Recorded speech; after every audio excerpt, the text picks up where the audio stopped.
Thank you, everybody. The agenda of my talk will be who Salling Group is, where we are now, where did we come from, a bit of the Monolith talk, and where do we want to be in the future. My name is Martin Hobart. I work as a front-end manager at Salling Group. And Salling Group is the biggest retailer in Denmark with a strong portfolio of different brick-and-mortar businesses as well as online businesses where we deliver both click and collect solutions and home delivery, both non-food and food and meal boxes, etc. We have around 5,700 different suppliers, 62,000 employees, and around 10 million different customers each week. And our goal as a company is to improve the life of our customers. And we do this by innovating and using different digital solutions, such as apps that you can use both in the stores as well as outside the stores.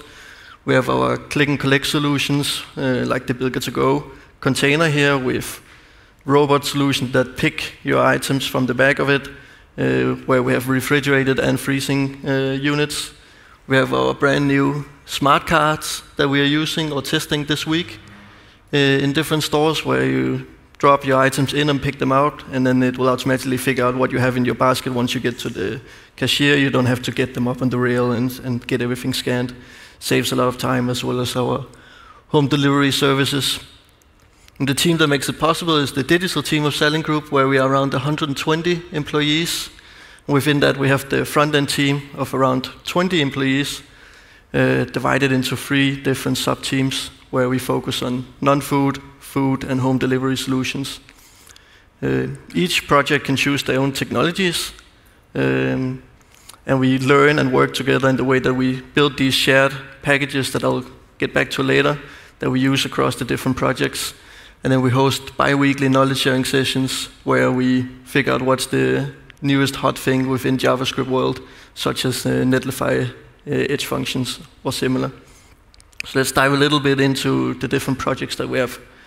So we have a non-food solution, which is 3 major brands in the same solution.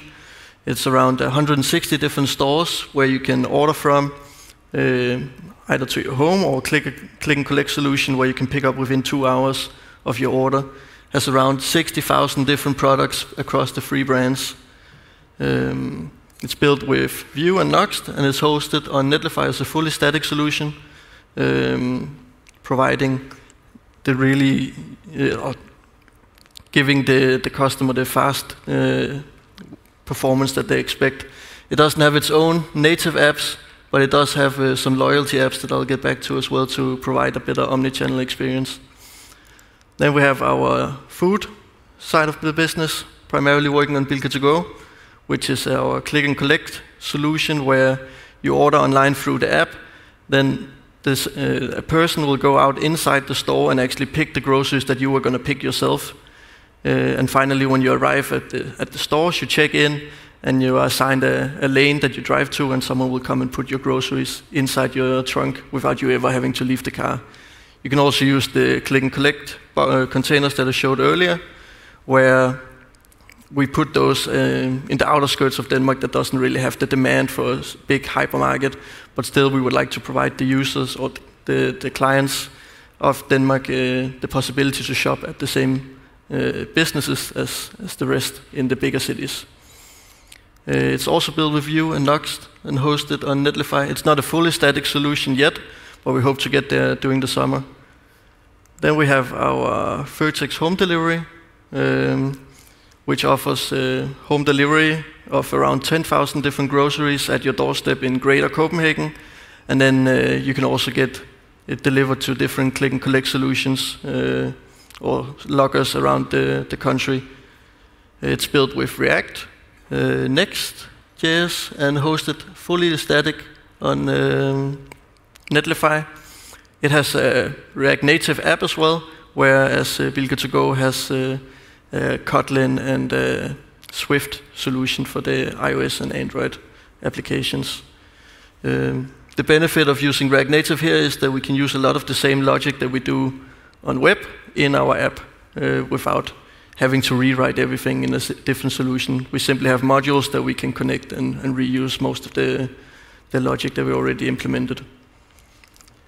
Then we had the loyalty programs that I talked a bit about before, that provides the user a lot of benefits such as coupons, personalized offers, royalty stamps, etc.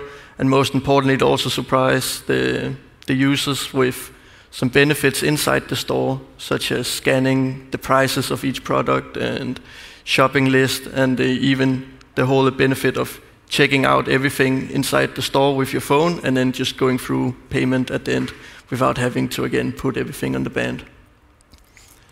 But if we rewind a little, we'll get back to where we used to be. It was a big and scary place.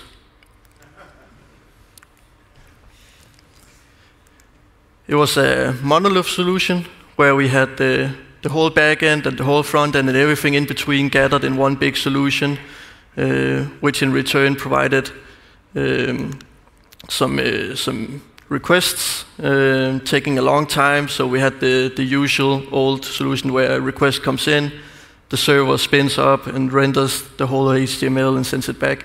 We didn't have the sparse solutions that we have today, where you only change whatever happens or whatever changed in the data foundation.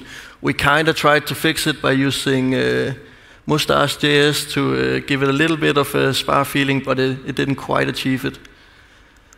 Another issue was that the front-enders needed the whole application up and running whenever they had to develop, which provided a really bad developer experience. We needed some really powerful machines in order to have the whole front-end and the whole back-end running at the same time. It was very slow to see the changes once you've implemented something in the front-end, and you couldn't use the tools that you wanted to, such as MacBooks, because of different system requirements for the back-end, where now we can simply send a request off to the cloud or different development environment, and then have a request coming back, only having the front end running in our applications. We used to have a lot of downtime while deploying as well. We solved it by doing nightly builds, but if something went wrong, someone still had to get out of bed and then try and do a rollback, which could also take a lot of time. Where now using Netlify, it's much easier. It's simply a press of a button, and then we are back to the old version.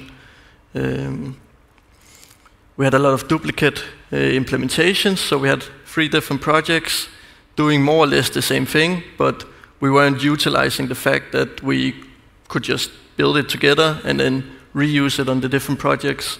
So even though we had authentication, add to basket, search, etc., we were just implementing it from scratch every single time. So the solution for us, at least partly, was to go headless. But headless has a lot of its own issues, such as being loosely decoupled or having loosely decoupled services. So before we used to have the front end straight there together with the back end. It was very, I wouldn't say easy, but it was easier to see if something would break if you were using functions that didn't exist or data that didn't exist. Your IDE would usually provide that information. But now, since you're not aware of what happens on the back end, it requires a lot more strict data contracts between the front end and the back end. And to do, or to make sure that we enforce those on the front end, we decided to always use TypeScript. Because as someone from Microsoft said, small-scale applications, we can assume that developers are very aware of what happens in the project, and therefore it should be easy to write. But with large-scale applications, we need to assume that the developer is generally unfamiliar with the project, and therefore code should be easy to read and use. And with TypeScript, we can provide that feedback to the developers quite easily. We also had the issue with static site generation when we started out. Like I mentioned, we had around 60,000 different products on some of our solutions. And I found a screenshot of the first deploy we had at Netlify around 2 years ago, taking roughly an hour and 6 minutes from when we started the build to when we were live. That was partly down to the frameworks that we used, not utilizing enough processes. They were just using a single process to build everything. It would go, for each route, it would go request the CMS and the PIM every single time, rather than preloading everything on top or up front like we ended up doing. So we gather all the data from the CMS, from our product catalogs, etc., to figure out what routes do we need. Then we fetch all the data for that up front, save it to JSON files, and then we spin up a set of workers depending on how many cores are available on our build engine.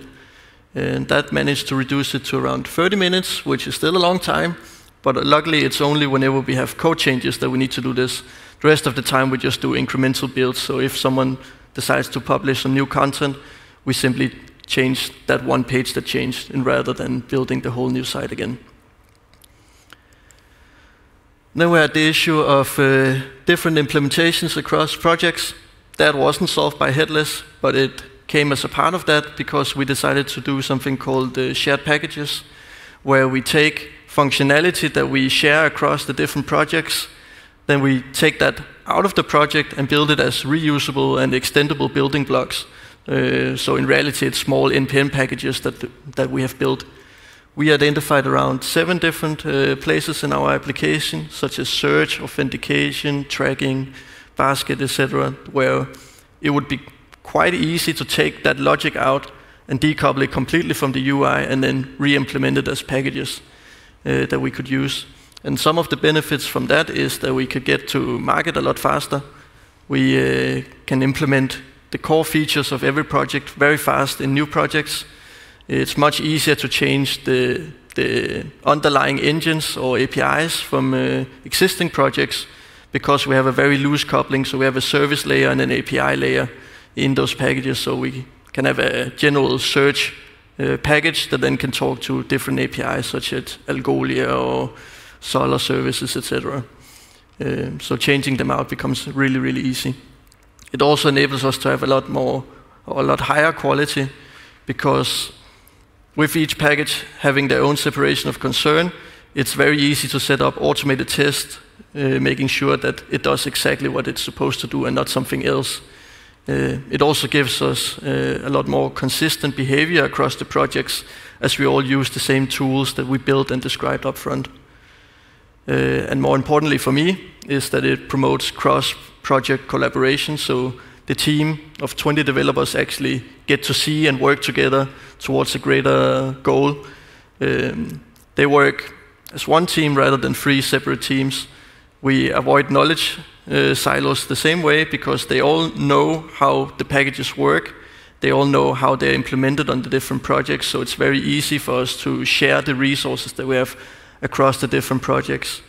It gives us much more flexibility when planning, because we are less exposed to unplanned events such as sick days or vacation, etc. The approach that we took was to plan it accordingly to existing roadmaps. So if one of our projects were to change a search provider or implement a new authentication package or a new authentication provider, we would take that out from that project and work on it as a team to implement new packages. And then we would roll it up as a part of the roadmap of the other projects to refactor the code when there's time available to use the package. So the day that we need to change the provider, it's just a switch of a button, more or less. Then we have assigned code owners. They are our senior and advanced developers that has the responsibility of making sure that everything that goes into the package is thoroughly tested, and they can stand for what goes in. We also foster an in-house open source approach where everyone can and should contribute to the packages. That may be through code, opening PRs, finding bugs, and solving bugs. It could be just reviewing other people's code. It could also be through contributing to documentation or hosting knowledge sharing sessions where we explain what is happening in this brand new package. So finally, are we where we want to be? Not quite yet, but we are quite far down the road. We have implemented 3 different areas so far: search, authentication, and tracking.